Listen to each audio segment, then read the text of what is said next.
अस्सलाम वालेकुम। Spanish driving lessons की एक और क्लास के साथ मैं हूं वकास अकरम। तो आज की क्लास में हम 10 ऐसे सवालात देखेंगे जो कि होंगे ऐसे सिग्नल्स के ऊपर जो कि हमारे लिए लाजमी करार देते हैं कि हम कुछ काम करें, जिनको कहते हैं सेñales de ओब्लिगाción। हमें ओब्लिगार करते हैं कि हमने ये करना है या ये नहीं करना। तो आइए आगाज करते हैं इस क्वेश्चन के साथ। esta señal, ये जो सिग्नल हमें नजर आ रहा है, आ प्रोहिबे एल पासो, ये हमें गुजरने से रोक रहा है, ममनू कर रहा है हमारा वहां से गुजरना। ऑप्शन बी, रेकोमिenda pasar por donde indica la flecha, ये हमें रिकमेंडर कर रहा है कि यहां से गुजरना चाहिए। और ऑप्शन बी सी कह रहा है ओब्लिगा आ पासार por donde indica esta flecha, ये हमारे लिए लाजमी करार दे रहा है कि जहां जिस तरफ जो सिग्नल का इशारा है वहां से गुजरा जाए। यहाँ पे एक चीज आपको क्लियर होनी चाहिए कि ये जो सिग्नल्स होते हैं जिनका बैकग्राउंड ब्लू कलर का होता है और उनके अंदर निशान जो होता है ये व्हाइट कलर का होता है और ये सर्कुलों में होते हैं, सर्कल में होते हैं, तो ये इनको कहते हैं सेñales de obligación। ये हमें ओब्लिगार करते हैं, हमारे लिए लाजमी करार देते हैं कि ये किया जाए। दोबारा रिपीट कर देता हूं, ये सर्कुलों में होते हैं, सर्कल में होते हैं, बैकग्राउंड इनका ब्लू कलर का होता है और उनके ऊपर जो है ना वो व्हाइट कलर का निशान लगा होता है, तो ये हमें ओब्लिगार करते हैं। तो इसलिए ये जो सवाल है इसका सही जवाब है ऑप्शन सी। ये हमारे लिए लाजमी करार दे रहा है कि हम जिस तरफ ये इशारा कर रहा है वहां से गुजरे। रिकमेंडर होता है कि हमें ये एडवाइस दे रहा है, यहाँ पे हमें एडवाइस नहीं दे रहा, यहाँ पे हमें ओब्लिगार कर रहा है। अगला सवाल, ¿qué significado tiene esta señal? तो इस सिग्नल का क्या मतलब है? Option A, obliga a tomar alguna de las dos direcciones, ये हमें हमारे लिए लाजमी करार दे रहा है कि इन दोनों में से कोई एक डायरेक्शन जो है ना वो पकड़ ली जाए।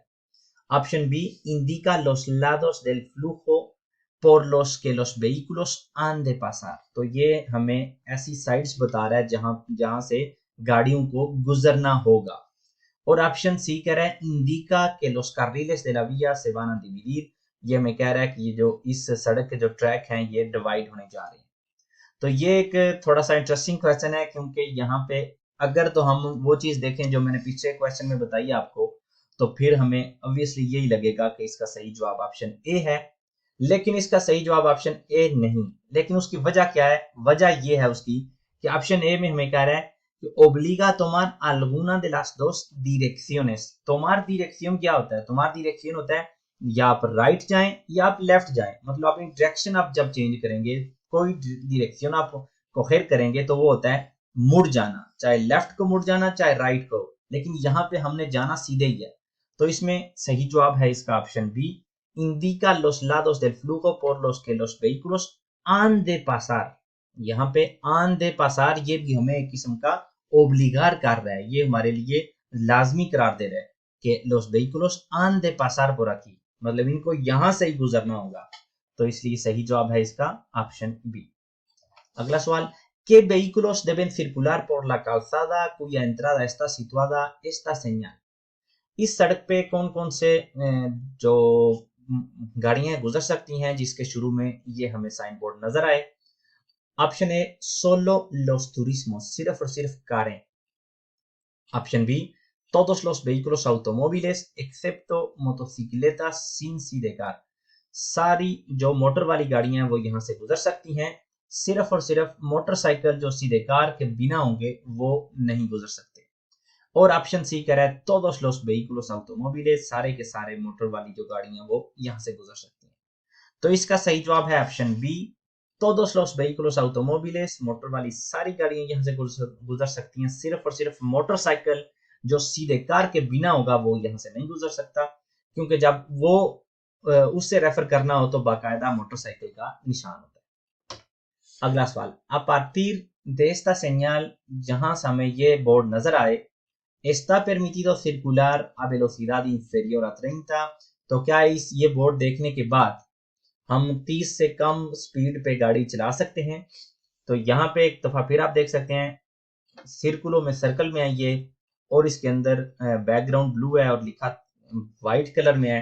तो ये कैसा है निशान है जो कि हमें हमारे लिए लाजमी करार दे रहा है, हमें ओब्लिगार कर रहा है कि कम से कम हमारी स्पीड होनी चाहिए कम से कम 30।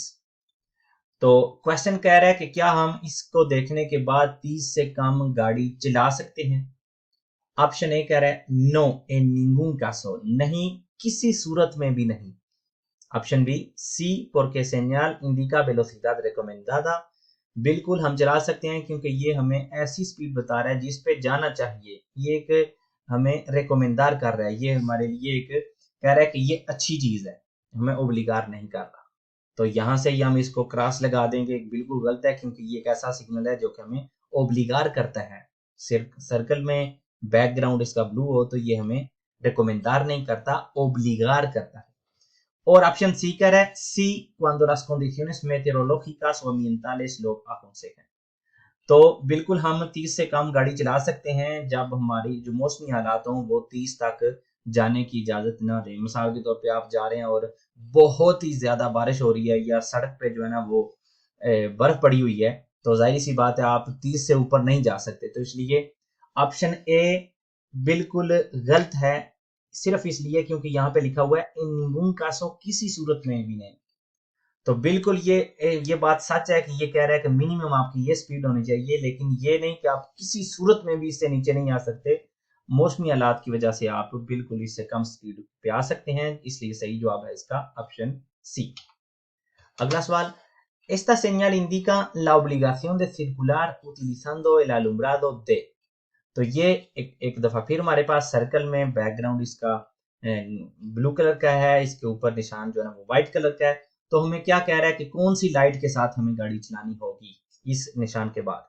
Option A corto o largo alcance dependiendo de las condiciones de visibilidad o iluminación de la vía, छोटी लाइटें या बड़ी लाइटें डिपेंड करता है कि आपकी जो सड़क है उसकी कंडीशंस कैसी हैं।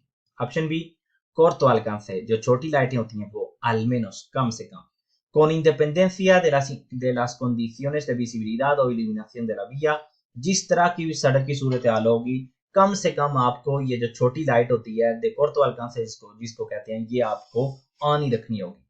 और ऑप्शन सी कह रहा है largo alcance con independencia de las condiciones de visibilidad o iluminación, जो बड़ी लाइटें होती हैं लॉन्ग रेंज वाली लाइटें होती हैं जिनको largo alcance कहते हैं, वो आपको ऑन रखनी होगी चाहे जिस तरह की भी सूरत हाल हो।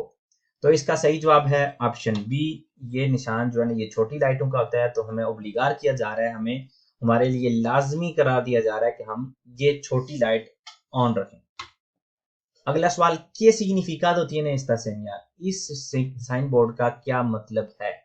Option A calzada reservada para ciclos y prohibición a los demás vehículos o a los demás usuarios a utilizarla, ये एक रिजर्व ट्रैक है जिसपे सिर्फ और सिर्फ साइकिल ही चल सकते हैं, सिक्लोस, और बाकी सारी की सारी जो गाड़ियां उनके लिए ये ट्रैक का इस्तेमाल करना ममनू है क्योंकि ये है ट्रैक reservado para ciclos।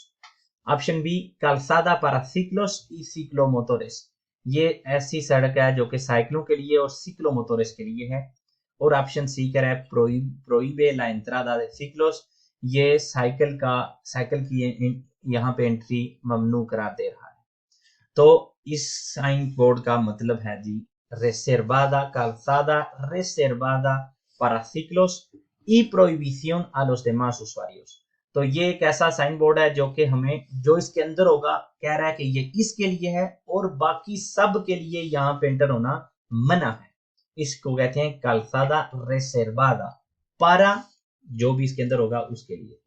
तो इसलिए इसका सही जवाब है ऑप्शन ए। तो इस तरह के टोटल 4 हैं जिनको कहते हैं calzada reservada para ciclos, calzada reservada para ciclomotores, calzada para reservada con animales o para peatones। तो ये 4 जब भी आपको मिलेंगे फोंदो असूल और उसके अंदर जो लिखा होगा या निशान होगा वो व्हाइट कलर का होगा, उसका मतलब है कि ये ट्रैक इनके लिए है, कोई और इसको इस्तेमाल नहीं कर सकता। तो इसलिए हमने इस अपने आखिरी सवाल का जवाब लगाया था ऑप्शन ए, ये साइकिलों के लिए है और कोई गाड़ी इसको इस्तेमाल नहीं कर सकती। अगला सवाल, una motocicleta, एक motorcycle, puede circular por la vía señalizada con esta señal, तो इस ट्रैक पे या इस सड़क पे जा सकती है जहां पे ये बोर्ड हो। तो फिर उन्हीं में से एक है, देखते हैं इसका सही जवाब कौन सा है। Option A C, porque se trata de una vía reservada a vehículos de dos ruedas con motor। तो ये एक ऐसी सड़क है जो कि दो टायरों वाले गाड़ी के लिए है, जो कि मोटर वाली गाड़ी होगी, दो टायरों वाली, तो बिल्कुल जा सकता है मोटरसाइकिल। आपको बताओ ये साइक्लोमोटर का निशान है, मोटरसाइकिल का नहीं है। तो क्वेश्चन कह रहा है मोटरसाइकिल क्या जा सकता है, एक मोटोसिक्लेटा जा सकती है। ऑप्शन बी कह रहा है no, porque se trata de una vía reservada exclusivamente a ciclomotores। नहीं जा सकता मोटरसाइकिल क्योंकि ये एक ऐसी ट्रैक है, ऐसा सड़क है जो कि सिर्फ और सिर्फ सिक्लोमोटोरस के लिए है। और ऑप्शन सी कह रहा है सी से trata de una motocicleta sin sidecar। अगर sidecar के बिना मोटरसाइकिल होगी तो वो जा सकेगी। तो इसका सही जवाब है ऑप्शन बी। ये इन चारों में से एक ये वाला निशान है सिक्लोमोटोरस वाला। तो इसका मतलब है कि इसके अलावा किसी भी और गाड़ी को इस ट्रैक में या इस सड़क में जाने की इजाजत नहीं। ऑप्शन बी है इसका सही जवाब। अगला सवाल, उन सिक्लोमोटर, एक सिक्लोमोटर जो कि मोटरसाइकिल नहीं होता, 50 सीसी तक होता है, puede circular por la vía señalizada con esta señal। तो एक ऐसी सड़क पे जिस पे ये निशान हो, उस पे एक सिक्लोमोटर जा सकता है। ऑप्शन ए सी, बिल्कुल जा सकता है। Option B no, porque se trata de un camino reservado para motocicletas। नहीं, क्योंकि ये एक ऐसी सड़क की बात हो रही है जो कि मोटरसाइकिल के लिए रिजर्व है। और ऑप्शन सी कह रहा है सी, pero solo si se trata de ciclomotor de dos ruedas। सिर्फ और सिर्फ उस सूरत में जा सकेगा जब सिक्लोमोटर दो टायरों वाला होगा। तो इसका सही जवाब है ऑप्शन ए। लेकिन मैं आपको बताता हूं क्यों है इसका सही जवाब ऑप्शन ए, क्योंकि हमने ये चार देखे हैं। सोलो पारा सिक्लोस साइक्लों के लिए, सोलो पारा सिक्लोमोटोरेस, सोलो पारा con viajar con animales y solo para peatones। सिर्फ और सिर्फ ये चार ऐसे साइंस हैं जो कि कहते हैं कि ये जगह रेसेर्वादो है इन चारों में से किसी एक के लिए, और किसी और का भी यहाँ पे दाखिला मना है। तो इसलिए ये इन चारों में से एक भी नहीं है। ये मोटरसाइकिल का निशान है, सिक्लोमोटर का नहीं है, सिक्लो का नहीं है, एनिमल का नहीं है और प्यातोन का नहीं है। इसलिए ये कार्रेटेरा रेसेर्वादा नहीं है। इसलिए इसका सही जवाब है ऑप्शन ए। बिल्कुल एक सिक्लोमोटर यहाँ से गुजर सकता है या इस ट्रैक पे चल सकता है। अगला सवाल, a partir de esta señal, ये साइन बोर्ड देखने के बाद, debe usted respetar algún límite de velocidad máxima। कोई मैक्सिमम स्पीड है आपके, मतलब आपको कोई लिमिट आपके पास होगी मैक्सिमम स्पीड की। फॉर एग्जांपल आप एक आबादी में एंटर हुए हैं, दाखिल हुए हैं, तो वहां पे ये 60 की मैक्सिमम स्पीड थी, लेकिन जब वो आबादी खत्म हुई है तो ये हमारे सामने आ गया कि 60 की मैक्सिमम स्पीड खत्म हो गई है। तो अब हमें कहा जा रहा है कि क्या हमारे लिए कोई मैक्सिमम स्पीड होगी इसको देखने के बाद भी। Option A no, porque la señal indica fin de la velocidad máxima। नहीं, क्योंकि ये बोर्ड हमें कह रहा है कि मैक्सिमम स्पीड खत्म की जाती है। ऑप्शन बी सी, बिल्कुल हाँ, porque esta señal indica fin de la velocidad mínima, क्योंकि ये हमें कह रहा है कि मिनिमम स्पीड खत्म की गई है। और ऑप्शन सी कह रहा है सी, बिल्कुल होगी maximum speed, la velocidad máxima genérica de la vía। तो मैक्सिमम जो स्पीड उस सड़क की होगी, अब ये उस कंडीशन के बाद वो हमारी मैक्सिमम स्पीड होगी। मिसाल के तौर पे आप एक कार्रेटेरा कन्वेंशनल पे जा रहे हैं, एक नेशनल रोड पे जा रहे हैं, आबादी में जब आप दाखिल हुए तो वो 50 किलोमीटर थी या 60 किलोमीटर थी। तो एक कार्रेटेरा कन्वेंशनल या नेशनल रोड की स्पीड आपको पता है, अगर आप कार पे जा रहे हैं तो 90 है, 90 है। लेकिन जब आप आबादी में दाखिल हुए तो वो ऑटोमेटिकली 50 हो गई या 60 हो गई। आप आबादी से बाहर निकले तो 60 के ऊपर क्रॉस लग गया कि अब 60 नहीं रही। तो फिर हमारी कौन सी मैक्सिमम होगी, जो उस सड़क की होगी जिसके ऊपर हम जा रहे हैं, एक नेशनल या कार्रेटेरा कन्वेंशनल जिसकी मैक्सिमम स्पीड 90 होती है, तो उस वक्त हमारी 90 होगी। अगर हम किसी autoपिस्ता पे जा रहे हैं और आबादी में autoपिस्ता की आपको पता है मैक्सिमम 80 है, तो जब हम आबादी से गुजर जाएंगे तो ऑटोमेटिकली उसकी मैक्सिमम 120 हो जाती है। तो यही है कार्रेटेरा कन्वेंशनल में या किसी भी और सूरत में। तो इसलिए इसका सही जवाब क्या हुआ, ऑप्शन सी। बिल्कुल हमारी मैक्सिमम स्पीड होगी, और वो स्पीड होगी जो कि उस कार्रेटेरा की जेनेरिका होगी, मतलब आम तौर पे उस सड़क की जो स्पीड मैक्सिमम है वो होगी। और हमारा आज का आखिरी question, A partir de esta señal, इस बोर्ड के बाद debe respetar algún límite de velocidad mínima, तो क्या आपके जहन में कोई मिनिमम स्पीड होनी चाहिए जब आपने इसको देख लिया है? तो ऑप्शन ए कह रहा है सी, la velocidad mínima establecida con carácter general para la vía, आमतौर पे उस सड़क की जो मिनिमम स्पीड होगी वो होगी। ऑप्शन बी कह रहा है no, porque esta señal indica fin de la velocidad mínima, तो कोई भी हमारी मिनिमम स्पीड नहीं होगी क्योंकि इस साइन का मतलब है कि मिनिमम स्पीड खत्म की जाती है।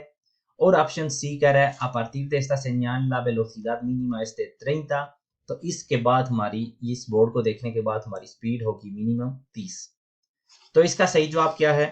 इसका सही जवाब है ऑप्शन ए, क्योंकि यहाँ पे हम देख सकते हैं ये जो हमें ओब्लिगार किया जा रहा था सर्कल में और ब्लू बैकग्राउंड में कि मिनिमम स्पीड आपकी 30 है, अब इसके ऊपर क्रॉस लग गया है, मतलब ये इसको खत्म कर दिया गया है। तो अब हमारी कौन सी होगी? जो उस सड़क की जिसके ऊपर हम जा रहे हैं। अगर हम कार्रेटेरा कन्वेंशनल पे हैं, नेशनल रोड पे हैं, तो हमारी मिनिमम क्या होगी? अगर मैक्सिमम 90 है आम गाड़ी की, कार की, तो मिनिमम 90 का 50%, 45 हमारी मिनिमम होगी। अगर हम ऑटोपिस्टा या ऑटोबिया पे हैं तो मैक्सिमम 120 है, तो मिनिमम 60 है। इसी तरह जिस सड़क पे भी हम जा रहे होंगे उसका मिनिमम उस वक्त जो जेनेरिक होगा वो लागू होगा। इसके साथ हमारी आज की क्लास का होता है इख्तिताम। उम्मीद करता हूँ कि आपको कुछ ना कुछ नया सीखने को जरूर मिला होगा।